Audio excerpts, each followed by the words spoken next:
Well, guys, what are we talking about today? Well, we've got something special. We are going to look at the Skelton Bladeworks production tibia done by Sheaths Knives. But before any of that, you guys know what time it is. It's time to turn down the volume because here comes some music.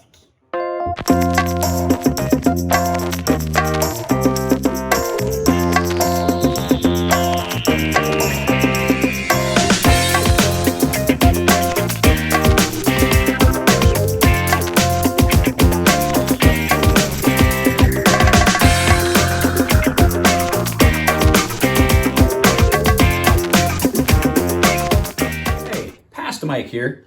Just wanted to throw it out there so that future Mike always forgets.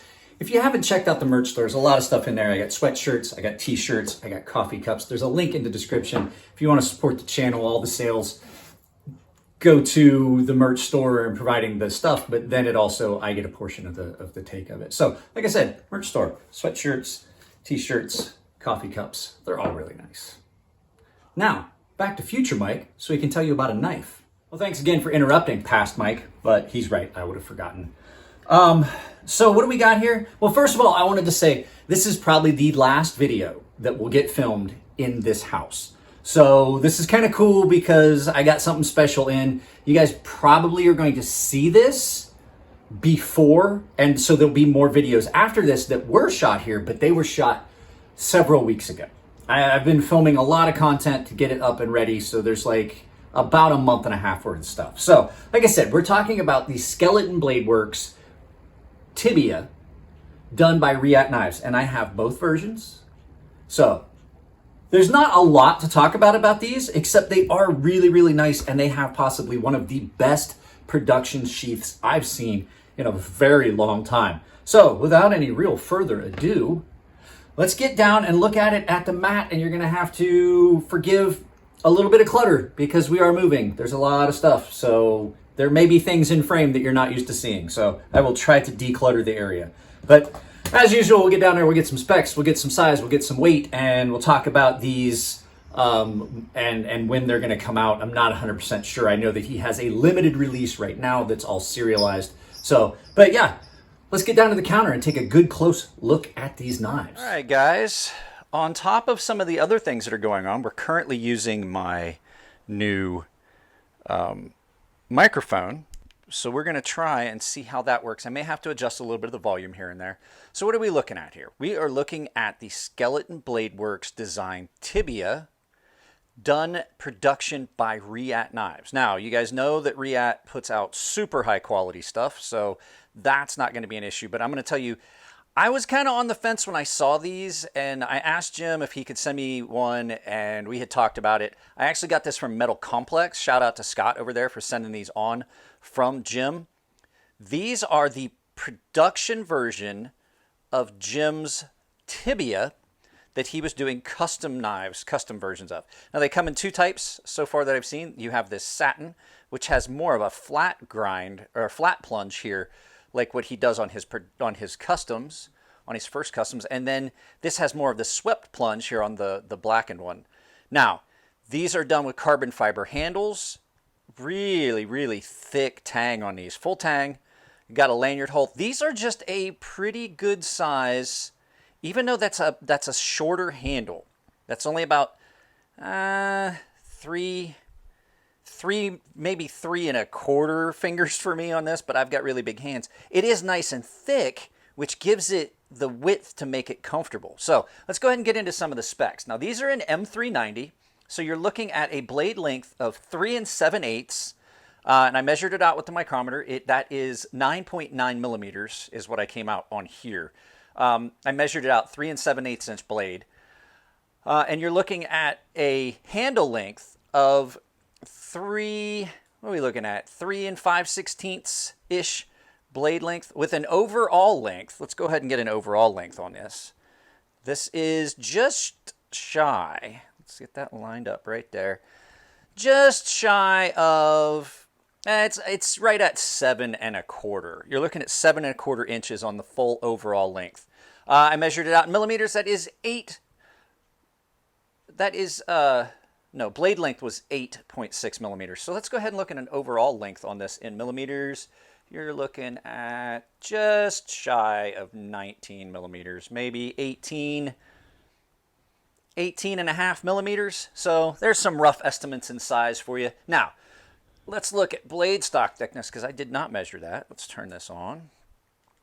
So I got these in. I'm trying to do this quick because Jim does need these back, and I would like to get this video done. So you're looking at 0.16 blade stock thickness, which that's pretty much a standard 165 blade stock thickness. Now let's take a good look at them. So you're looking at a fairly easy to carry EDC fixed blade that's a Warney, and it's nice and broad, so it terminates down to a really relatively thin edge. You've got a very attractive spine here with the holes in it, like I like to call them speed holes. Jimping on this is actually really good, and the cutout for the jimping is dipped. It's not just a flat spine that has some jimping on it. All the hardware, this one, I have to adjust the hardware on this. One's a little deeper than the other. I think that the shoulder on this needs to come through. I took the handle off of it to look real quick at the underneath. Nothing spectacular to look at underneath the handles. Lanyard hole, like I said, really thick. It fills your hand nicely, even though it's a relatively small knife. So nice EDC Warney, and they, like I said, they come in two. I am a fan of the satin. It's just an attractive grind. It's an attractive look. You got a stone wash on the flats and then a nice burger grinder satin with Jim's logo on one side and Riat's logo on the other. Now, let's take a good look at something else that sets these apart. These have got some beautifully well done, hand-stitched leather sheaths. I am a fan of a good leather sheath, and I'm here to tell you this is about one of the best sheaths I've seen on a knife in a very, very long time. It's really reminiscent of some of the really high-end knives that you would get that have the hand-stitched leather sheaths. Jim said that this is a very, very good facsimile of the sheaths that he has done, the leather sheaths that are on his full customs. And like I said, you can see right there, not at all an overly large package. It's not going to take up a lot of space in your belt.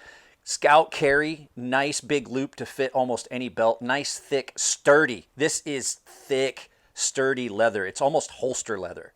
The snap on it, super good retention. There is no, I mean, you can pull it a little bit, of course, because it's a leather sheath, but there is no chance that's coming out. To quote a video I saw earlier today from Cedric and Ada, I think it will pass the cartwheel test.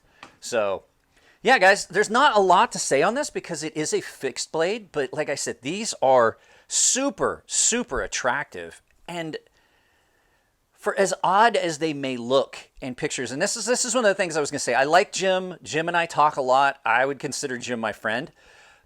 These just never seemed to be a knife that I would get behind until I got it in hand, and I was like, for as odd as it may look to me, the way that shape, it is so comfortable. I was not expecting to find the comfort level of that handle as high as I did. And like I said, with this being a really broad blade, it's skinny here, but it doesn't feel like you're forced up in it. There is no real chance that that feels like it's going to come out of your hand or that you're going to slip up over onto the sharpened edge of this. And as always with Riat, the grinds are just immaculate. They are beautifully, beautifully matched on each side. And you guys saw the thumbnail, but I found that very, very aesthetically pleasing when you line them up, if I can get it, because I'm looking through. It's just, I mean, look at that. It's just perfect. So let's go ahead and turn the camera around and we'll do some final thoughts on this. So guys, that's just the Jim Skelton Bladeworks Riat Tibia. Now I do have to note that I was filming. I thought that I had done this. Jim informed me, no, it's prototype. There was a flaw with the black one. Not a big deal. He said Metal Complex called it out. This video will be going up out of order. Like I said, today is currently what is today? The 12th of May. So the videos you're gonna see after this were definitely filmed before this. We're in the process of moving out. Just final thoughts on this. Super, super great knife. This is so comfortable, way outside of what I thought I would like. The sheath on it is amazing, and I've been racking my brain. It reminds me of a sheath on another knife that I've seen that I really, really loved, and I can't put my finger on what it was. First fixed blade that Riyadh has ever made, and I think they kind of knocked it out of the park. It was a good choice for them. It's aesthetically, not only is it functional, it is just aesthetically unique enough. I don't want to say weird, but I like weird. So it just aesthetically, it's striking. In hand, it's really comfortable. And the fact that it's a big warnie, it's functional. And if you were going to do some, like, I know that a lot of people are like, oh, you carry that for outdoor. If you're doing like actual outdoor cook work, you could use this as a really functional blade for that. And it's got enough standoff that you can get down on something and actually chop with it. So super attractive knife. I really wish that I had more time to do a more in-depth into this and actually do a bunch of stuff with it. Maybe we'll just have to buy one. I think Jim said these were around $280, $290. I will, in post, I will put the actual price that Jim quoted me up here, right about here. This is a reference for me, guys. So yeah, I don't think you could go wrong with one of these. It's really nice, and it puts one of his custom knives at more of an affordable price point. You're not spending way more than that. So last little thing to note, guys, I actually used the lapel mic, the wireless lapel mic and receiver for this video and part of it. So that's something we're going to add because it allows me to do the audio in a different way, because the camera works fine this way to capture the audio because there is a microphone pointing at me. But when I'm pointing down, there's a lot of weirdness in the audio. So I'm gonna see, hopefully this works out and prevents that weird audio you get when I move around the camera. So, all right guys, that's about it. There's a join button down below if you would like to support the channel with a monthly subscription and get access to exclusive content, giveaways, things like that. There's an applause button down below. If you really like a video, you can give me a tip, basically saying, hey, that was a good video. You can pick and choose and it goes directly to me, to the channel. If you like the videos, give them a thumbs up. If you don't like them, give them a thumbs down, but try to tell me why, especially if you're a member, because you guys basically are paying for this content and I want to know what you guys like and don't like, especially from the members. I'm going to put stuff in the corners. Guys, take care of yourselves. Be good. This is the last video I'm going to film for a while, so like I said, there's content that's preloaded that you guys are going to see trickle out during the move, but expect it to be a little while before you see anything new. You will see us moving. I might do some videos of that. But all in all, take care of yourselves. Be sweet to each other. Be good. Be kind. As Zach says, do something nice for someone in these stickers that I'm going to put up on my gun safe. Do something nice for someone. Keep it clean in the comments below, and I'll talk to you guys and see you in the next video. Kind of scatterbrained on this one, but we got a lot going on. See you next time.